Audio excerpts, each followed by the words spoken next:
I don't know who needs to tell you this, but your friend is depressed. If you don't get up your ass and go and do a welfare check, I don't know what else to tell you. My baby looking too good, yeah, she perfect. No, she worth it. When she pull up, all them man, them flirting. And yeah, she know that she a dime. Call up on my line. Told her, baby, bring it one time. Yeah, girl, sit down. Yo, what's really good, Dosey girl, Yezzir? You are locked into another banging episode of Hey Sis. Obviously, we are here to say welcome, guys. We're here to say happy summertime, okay? The sun is shining in a London town. If you're not locked in from the UK and you're outside, because you know we internationally known upon this microphone, I want to let you know that the sun is out in London. Ooh, and it is beautiful. Somebody say, get your tan on. All right, yes. I'm sat here, obviously, sipping out the Hey Sis mug that you should have by now. If you haven't, don't worry. We got the link down below for the shop. We got all the merch. And when I tell you that the merch is chef's kiss, 10 out of 10, you know I'm always going to recommend. Obviously, I'm here with our season sponsor. That is Chapman's of London. Sipping on what you should be sipping on right now. And it's got everything you need in it. Trust and believe. Especially when you're poolside. There I go, dreaming again. But hey, let me come back to reality. I've missed you guys. It's been great. The love. Oh my gosh. Hey Sis family. The love that you have been giving in the DMs. Not only privately, but publicly. You know the people them that can show your love publicly? Special place in my heart for you. With our episode that we had with the good sis that is Bammy, make sure you get her book. She was able to allow us into her life in a very vulnerable space. And thank you. Thank you guys for receiving it the way we had hoped you received it and even more. Like when I say you showed up and you showed out, you showed up and you showed out on Instagram, TikTok, YouTube. Guys, to the new subscribers, welcome. To the people that have been here, welcome back. That's all I'm going to say. Welcome back, man. It's so good. I'm pumped. Today's episode, we are going to be talking about something that's a bit sensitive, but I just feel like having the sun out is great. You know, everyone rushes out, but sometimes when the sun is out, we can make a lot of assumptions as to how everybody's feeling. And you know, we hear the word seasonal depression and everyone always assumes, oh, you know, that only happens in the winter. But before I get into it anyway, let me do the professional stuff. Make sure you're subscribed to the YouTube channel. Make sure you are following us on Hey Sis UK. That is Hey Sis _UK. That's where the family's at. We are 15K plus on the road to 16,000 of you being able to be part of this family, man. And I want to say shout out as well to the people that have seen me in person, especially when you start off with Hey Sis. I get so gassed up because I'm like, this is what I wanted. The sisterhood and the brothers, I see you too, okay? We haven't been left out. I see you, brothers. But yeah, no, shout out to everyone that's been showing me love in person. And yes, I have had the DMs and in person, when is there going to be an event? I'll be so honest with you guys. There'll be an event when we reach our goals with the sign-ups. So if you haven't signed up to our mailing list at heysisuk.co.uk, do that. The sooner that you do that, the sooner I can deliver an event. And I'm not talking about some hippy-dippy event. You know me, when I do my thing properly, meaning it's going to be something fruitful. I'll leave it at that. But yeah, get down, join the newsletter, and we can make it happen. Hopefully this year. But yeah, follow us on Spotify. Follow us everywhere, man. We're everywhere. Hey Sis UK, something will pop up. But yeah, the name of this episode is going to be, yo, your friend is depressed. Like, I don't know how much more plain I need to put it. You haven't heard from them. You haven't seen from them. The display picture on WhatsApp is black.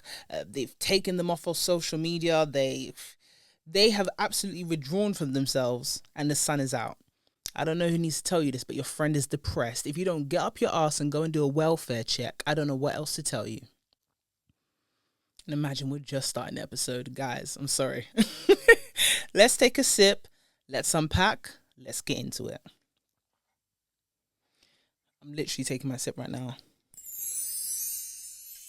Ooh. That's that Chapman's of London, boy. So yeah, a lot of people, they hear seasonal depression and they just assume, oh, you know, that's something that happens in the winter because it's cold. People, you know, they're in their houses, they're isolated. No, seasonal depression is not reserved for just the winter time. It can happen in the summer as well. And I want us to just be aware and alert as to what it means to not try to fix your friend out of a depressive state or try to help them. We're just talking about walking through with them on this journey. And what it looks like isn't something about, okay, you're trying to seek perfectionism while trying to be a friend to someone that's depressed.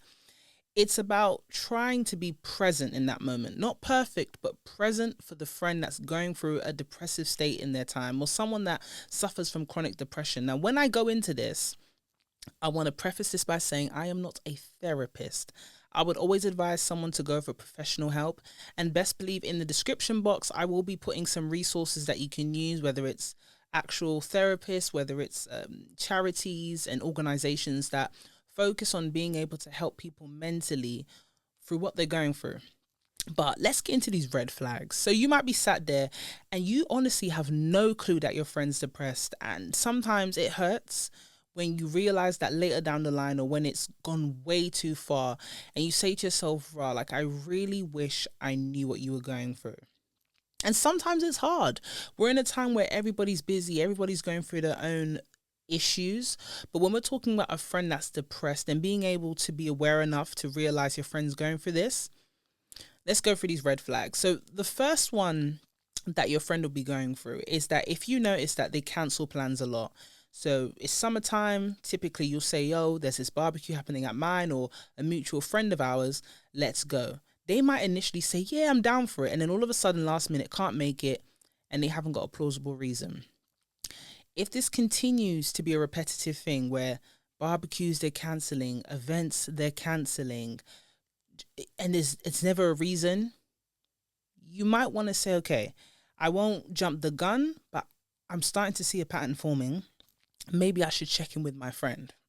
I'm talking checking in a way where it's actually resourceful. So when we're talking about the friend that's withdrawing from themselves, they're not going to the barbecues, they're cancelling with the events, they're not replying to text messages, they're not replying or returning phone calls, you have to have that moment where you're like, okay, how do I reach out to this person without triggering them, without making them fall deeper into isolation? And we will be talking about that once we go through all the red flags. Now, the second red flag to look out for in your friend, if you're not sure that they're depressed, but you have an inkling that, okay, I think my friend might be depressed, is changing in their sleep patterns. So when I say they may have changes in their sleeping pattern, is that if you have a friend that you know goes to bed at a reasonable time, maybe 9, 10, and all of a sudden the sleeping pattern has changed. Now, don't get me wrong, I'm someone that I go to bed late. But if you've noticed your friend is up like 2 a.m., 3 a.m., you might see their last seen on WhatsApp, you might have seen them post something online, you can start to think, okay, normally signs of someone up till very late is signs of stress. When you're stressed, your mind is plagued, you're restless, you can't sleep well, you might be up late because you're snacking, and we're going to get into that later on. So number one was someone that withdraws and cancels from social events and stops replying to texts and returning phone calls. Number two, changes in their sleeping pattern. And don't worry, we will be getting to the eating habits as well. Number three is a friend of yours that has I don't want to say they're snappy, because everyone can have a snappy moment, maybe just off the back of a bad day. But if you've noticed that your friend is very irritable, as in you say something, they are easily offended, they're triggered. If you try to talk to them about something, they immediately shut down. Most of the time when people shut down in conversations that might be leading to other issues and they're not ready to speak on them, a safety net is shutting down. Once you shut down, you don't give anybody any room to kind of scope or probe issues that are the underlying issues, not the surface level issues. It's not about maybe a friend of yours did something to annoy you. We're talking about the fact that there's something going on in your life maybe you're not happy with, and you don't want to talk about it because you don't want someone to think lesser of you. Because naturally, people that don't want to talk about the issues is maybe they might be embarrassed, or maybe they get to a point where they feel like, you can't fix my issues, so what's the point of talking about it? And that is why we have to be very purposeful in saying to our friend, there is power in being able to talk and being able to be vulnerable, to allow people to help you in the way they can. Another way to know if your friend may be going through depression is when they speak negatively of themselves. And a lot of us, we kind of laugh off or we don't take it seriously. But if you've got a girlfriend that always goes, oh, I look fat in this outfit, or I don't look good, or I'm not photogenic, I'm not saying tell them bold-faced lies, but don't allow someone in your presence to speak negatively of themselves or to always express not being happy without saying, is everything okay? No, you don't look terrible in that dress. You know what? I think you might be better if you go for a different color. Or why don't you just size up so it fits you better in the way that you would want to look? We're not saying patronize someone, but don't allow them to get into a habit of speaking down on themselves. I'm a firm believer in there's power in the tongue. So I'm going to speak outwardly about myself in a positive way, even if I'm not there mentally yet. I'm going to get there because it's a journey of 1,000 steps. We don't wake up one day and we're in the place we want to be. It's about every day showing up and doing the little efforts we need to do to get to a point that we want to be at.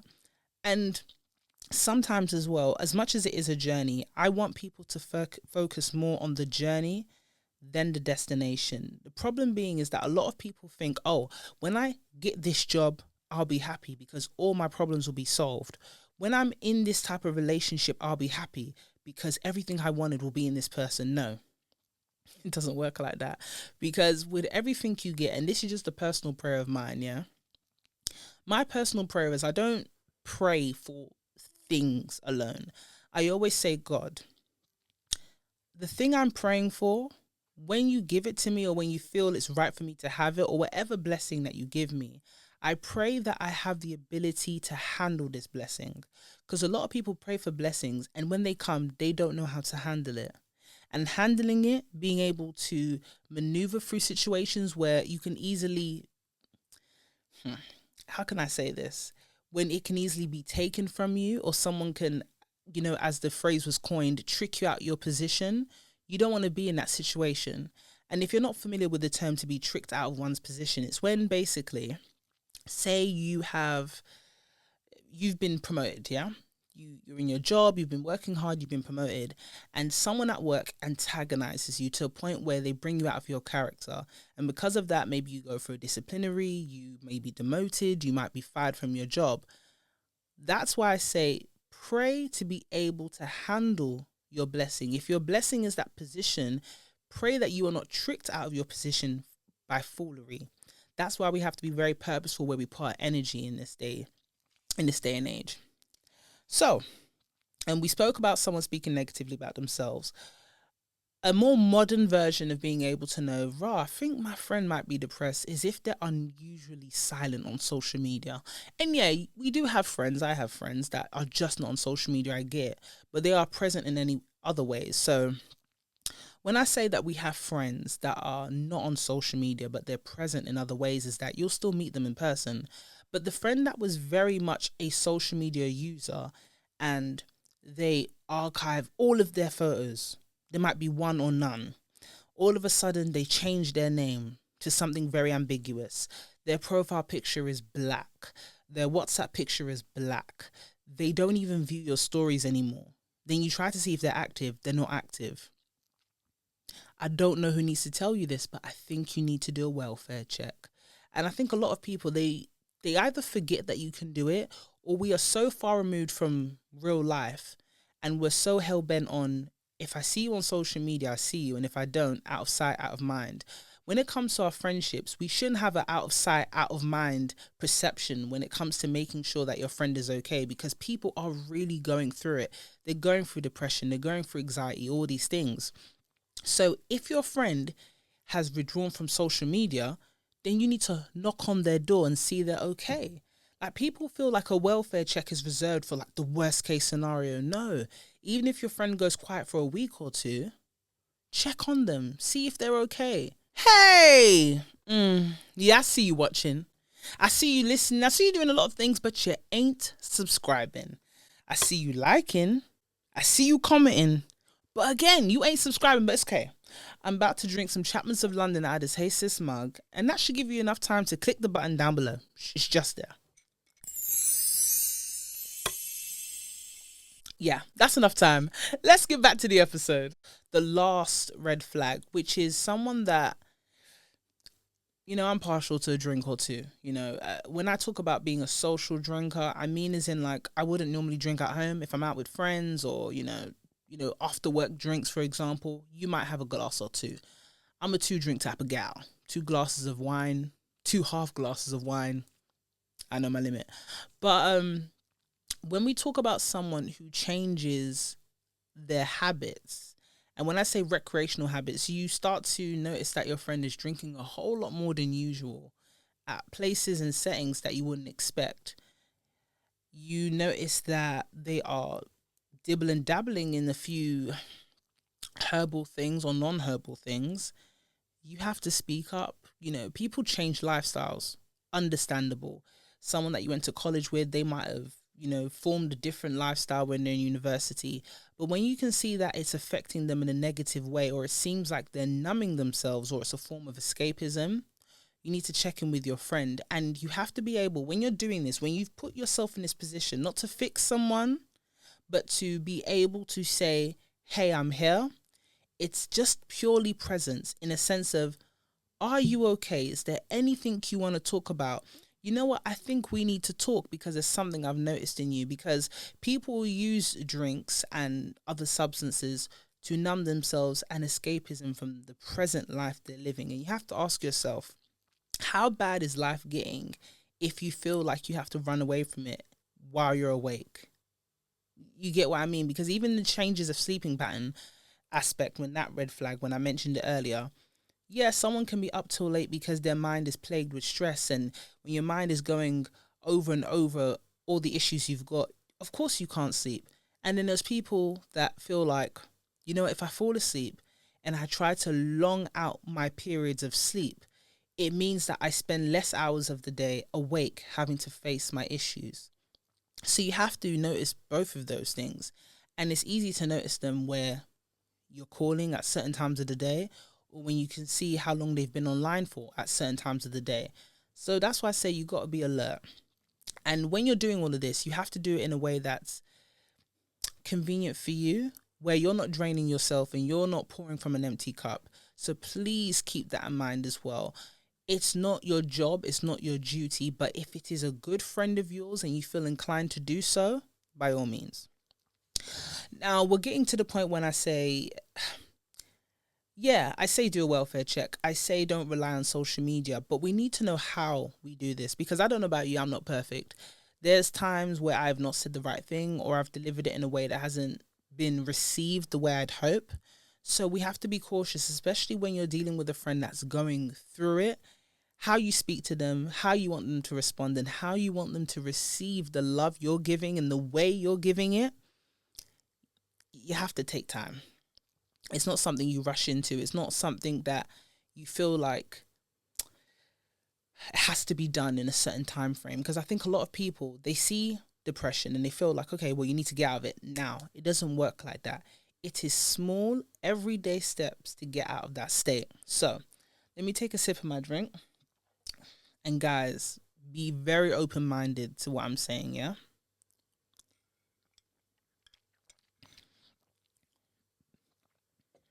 So, how to support your friend that you think, because we're not making assumptions out here and we're sure as hell not judging, but how to support your friend that you think is going through depression. The first thing you have to do is reach out intentionally. And when I say intentionally, it's because a lot of people try to reach out and it's very flimsy. So instead of saying things that are generic like, hey, I'm here if you ever want to talk, say, hey, I'm coming over, I'm bringing food. We can talk or we cannot talk, but I'm coming over. I know what you're thinking, but stay with me as I'm saying this, because it's hard for someone to say, oh, I'm here whenever you want to talk, because you might not ever be ready to talk. Sometimes you need to be put in a situation or an environment where you feel it's safe to talk, and that can be done in an undetected way. If you come and you say, hey, I'm bringing food, I don't know if your friend's favorite food is Chinese food, a pizza, whatever. It could be a takeaway from a local that you both enjoy. It provides a relaxed setting. You don't feel like, oh my God, it's an intervention, it's a lot of pressure. You've come with a lot of people or just one person, it's just you and I, and it's very like engaged. Especially when you're like looking into someone's eyes, you're trying to do eye contact, it's very forceful. And what you don't want to do with someone that is delicate at this point in time is to come across as forceful. The second thing that you do is that you have to validate your friend without pressure. And when I say validate without pressure and without coming across as condescending, it's like there's a difference between, oh my God, you seem really moody, cheer up, it's summer. Like, there's no reason to be sad, the sun is out. And it's very generic to say that. And you feel like you've done something, but guess what? You haven't. And I'm not here to get onto the friend, but I'm just saying that when you say things like that, it feels like you're just depositing a little bit of positivity in your own way, and then you go about your day. Like, I've done my bit. No. When I say to validate someone without coming across as condescending, it's saying, you know what, I don't mean to offend you, but I can see something's off and no pressure. I'm not judging, but I am here. I'm here, and I'm open to listen.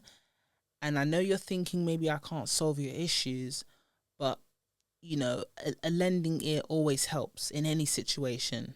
Remember, you're saying you're not judging. You're saying that I am here.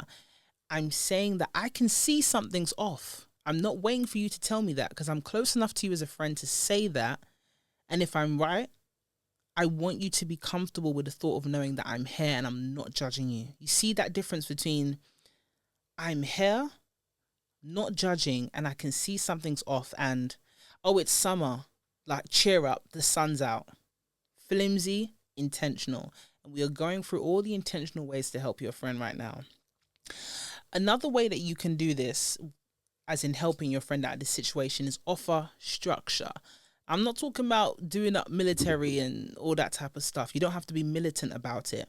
But the way you can help your friend is offering a structure, because most of the time when you're in a depressive state, you don't want to be functioning, not mentally, not physically, depending on how extreme it's getting.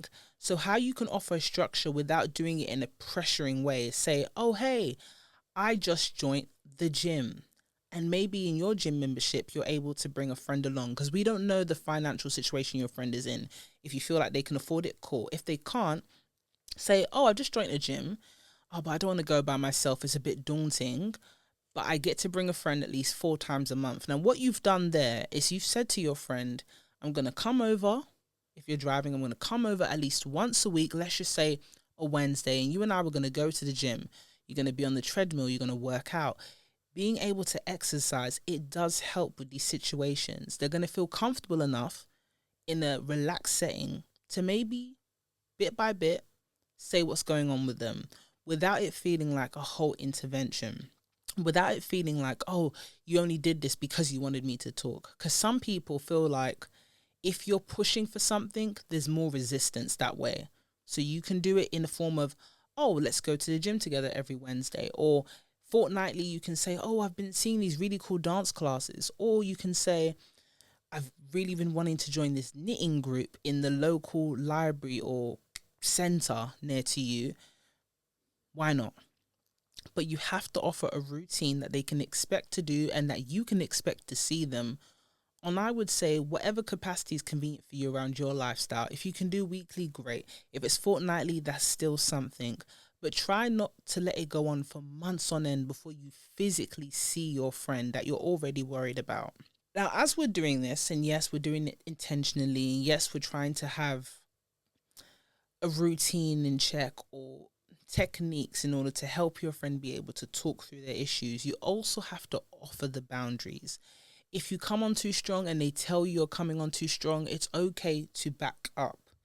But when you're backing up, you have to couple that with being able to check in with them. So yeah, okay, sorry, you need space, no worries. Or you can't make it to the gym this week, that's fine. What do you do on that Wednesday? You give them a text. You say, hey, I'm here, thinking of you, hope you're okay. On another day, if they haven't replied, you give them a call, leave them a voicemail. Hey, was thinking of you again, hope you're okay. Sent you a text on Wednesday. But if you can get back to me, would love to catch up on the phone, would love to catch up on a FaceTime. Sometimes people don't want to be there in the presence because it feels like it's a lot of expectation that you might have of them. But a FaceTime is a good, soft way of easing someone in to come outside. You know, they're able to see you, you're able to see them. It shows that they're ready to be seen, but maybe not heard just yet. What you can also do when they are able to talk to you about their issues, because again, you're not here to be a therapist, and I would never push you to do that. But if you are a caring friend, be that caring friend. When they are talking about their issues, recommend professional help. If it's something that you think is quite fitting for a therapist, recommend an online therapist and in-person therapist. If you feel like it's something that maybe a charity that specializes in a certain situation, or an organization that specializes in a certain issue they're going through, recommend that. Whether you want to do your own research, or you can use some of the resources that I've put in the description box and send it to them over a text and be like, hey, I saw this organization. Based on our last conversation, I think it would be worth looking into it. No pressure. Don't say check it out now, or I've seen where you can sign up to go this day. Leave them to look at it. Leave them to do their own research on it. And if they feel like it's a safe enough space for them to be in, that's a bonus. One thing that I've been saying throughout this episode in regards to the reaching out aspect of it is that you don't have to be perfect. The main thing in doing this, and that I want to remind you throughout this episode, is just about being consistent. Again, with the consistency, it's up to you. That's convenient with your lifestyle. Because I would never want you to pour from an empty cup. And what I want to just round up this episode by saying is that I know it's not easy supporting a friend that's depressed, or being in a depressive state, or suffering from any kind of mental health issues. I know that the summertime brings a lot of pressures. Don't get me wrong. We assume that the sun is out, holidays are booked, but we forget that people are under the pressure, even the pressure of your body, because people think, oh, wow, I'm wearing less clothes, I'm exposed, and my mind is not even where it needs to be, let alone my body. And now everyone's expecting me to be outside in a time when I definitely don't want to be. The days are longer, and the events are getting longer, or starting earlier in the day. And a lot of people that are going through depression, one of the things they struggle with is getting up in the morning, because they feel like they have no purpose. To be in a spot in life where you feel like you're hopeless, there's nothing motivating you, there's nothing to live for, it's not an easy thing to come out of it. So obviously you have to keep your friends in your prayers. I want to say lastly, in regards to the red flags, is that if you have a friend, and I'm not saying that everyone's tip-top perfect catwalk ready, but if you have a friend that you can notice that when it comes to their personal hygiene, or just keeping tidy, you notice that the hair is not done, and when it comes to clothes, it's not presentable. And like I said, I'm not talking army standards, but if they can't even be bothered to, wash their clothes or iron their clothes, or the clothes are torn and uncared for, and then you notice in their personal hygiene that there's a bit of a odor, sit down with your friend and gently explain to them that I don't know if you're going through something right now, but I have noticed that it seems like you're not really taking care of yourself. I'm here, I'm ready to listen. What's going on? Don't say I'm here, I'm ready to listen, and talk when you're ready. What is going on? Be very intentional with saying that. Let's have this conversation. So, guys, I hope that's okay in regards to being able to receive it the way I hope you've received it. If you do have a friend that's going through this, I wish you all the best. I keep you in my prayers, because it's not easy when you are a friend that wants to do well by your friend. And check in, man. Like I said, ain't nothing wrong with a good old welfare check. And I feel like they used to do that back in the day. Like if you're going through something, knock, knock, what's up, we're here, without it being a formal intervention. Nowadays, people like to overly respect boundaries and overly respect people's space. And I don't mean that in a bad way, but I mean in the sense of you should be able to pull up to your friend's house without thinking it's going to be the end of a friendship. Like, let's be so for real. If you feel like your friend is going through something, bring a takeaway, knock on the door, talk it through. If tears are shed, let them be shed, and we keep moving every day. See, and I wanna get more of that. I undress and he blows success. Lay down as you decompress. Come mine and forget the stress. Got the 9 to 5 cause he tryna change his life. He can't help it but to show his bad side. So call me Yezzi when he want that good ride. Follow my stride, you know you want a good time. Pick any card, I know it won't decline. He know how to please me, never tease me. Keep me in Givenchy, laced in Gucci. Quick, take the keys and drive drive to Chelsea, eat a scalini, order linguine. He